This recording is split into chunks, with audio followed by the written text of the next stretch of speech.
కాలంతో పాటు మన వయసు కూడా పెరుగుతూ రావటం సహజమే. అయితే వయసుతో పాటు మన తెలివి కూడా పెరుగుతుందా? మనలో చాలామంది వయసుతో పాటు తెలివి కూడా పెరుగుతుందని బలంగా నమ్ముతారు. వయసు పైబడుతున్న కొద్దీ మేధోవికాసం జరుగుతుందని, ప్రజ్ఞా సామర్థ్యాలు ఇనుమడిస్తాయని అంటారు. అసలు ఈ నమ్మకంలో నిజమెంత? ఆసక్తికరమైన ఈ విషయం గురించి డాక్టర్ ఏం చెప్తున్నారో ఇప్పుడు విందాం. 55-60 సంవత్సరాల అది ఎక్కడో కీ పెట్టారు, మర్చిపోతాము. ఏదో ఎవరినో కలవాలి అనుకుంటే ఆ వ్యక్తి కనబడగానే మాటలు పేరుకి గుర్తుపట్టలేదు వెంకటరామ గారిని. ఇలాంటి కొన్ని జరిగినప్పుడు అందరూ కూడా ఇంకా నాకు డిప్రెషన్లోకి వెళ్ళిపోయి నేను జ్ఞాపక శక్తి పోయింది అని. కానీ అక్కడే ఇంకొక మాట ఉంది. భగవంతుడు సృష్టికర్త చాలా గొప్పవాడు.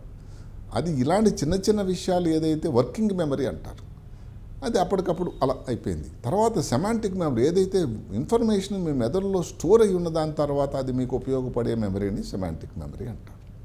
దీనివలన ఒక క్రూషియల్ సిచ్యువేషన్లో ఏదైనా ముఖ్యమైన అంశం ఉంది, దాని నుంచి బయటకు ఏదో చాలా కాన్ఫ్లిక్టింగ్ ప్రాబ్లం ఉంది, మిగతా వాళ్ళు ఎవరు సెటిల్ చేయకపోతున్నారు, ఈ పెద్దవాళ్ళు సెటిల్ చేయగలుగుతున్నారట. అలాంటి కష్టమైనటువంటి పరిస్థితుల నుంచి బయటకు ఏ సిచ్యువేషన్లో అయినా చాలా సూక్ష్మంగా దాన్ని చేయగలిగేటువంటి శక్తి, గ్రాహక శక్తి వీళ్ళకు ఉందట.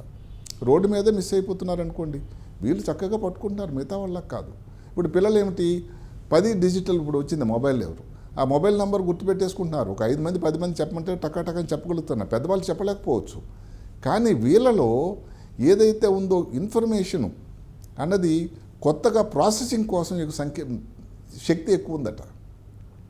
అదే కాకుండా జనరల్ నాలెడ్జ్ కానీ, వొకాబులరీ, ఏది మాటలు ఇంగ్లీష్లో కానీ తెలుగులో కానీ ఈ పరిస్థితి కూడా వాళ్ళలో ఎక్కువ ఉందట.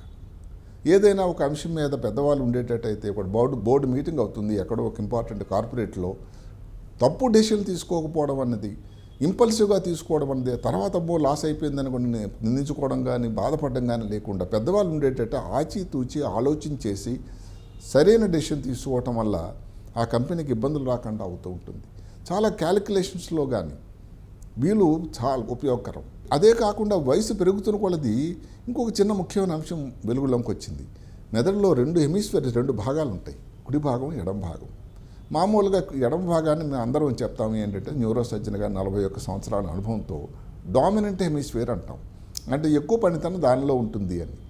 ఇప్పుడు 60 నుంచి 70 సంవత్సరాలు వచ్చిన వాళ్ళు 2 భాగాలు కూడా ఒకేలాగా పనిచేస్తున్నాయి.